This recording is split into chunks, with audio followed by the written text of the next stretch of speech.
In this video, we'll take you through a complete walkthrough of the EcoFlow app.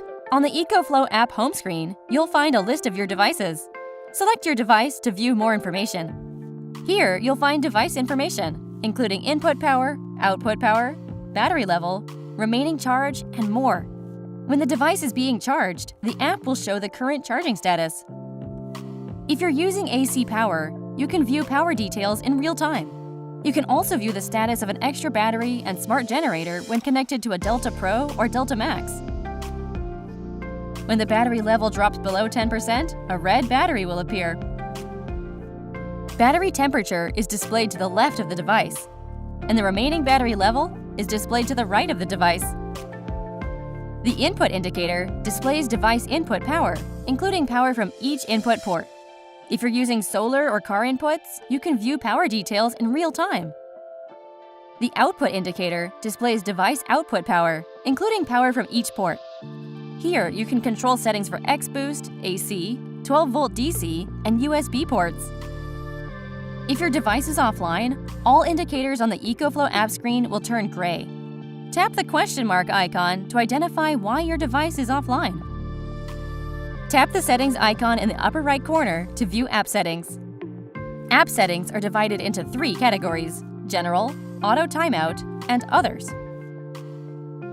General settings include options for renaming your device, adjusting the discharge or charging level, AC charge speed, car input, Smart Gen Auto on/off, and more.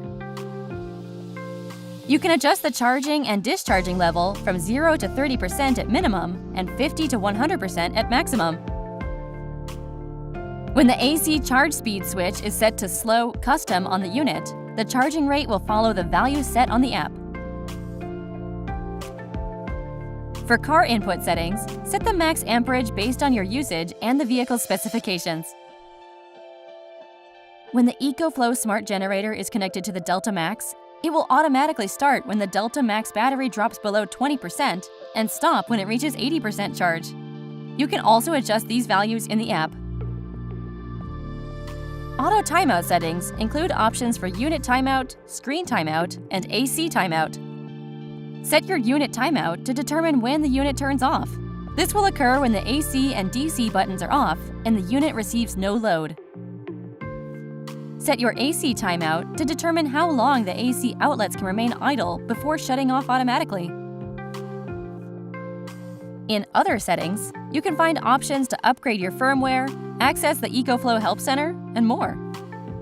That covers how to use the EcoFlow app for the first time.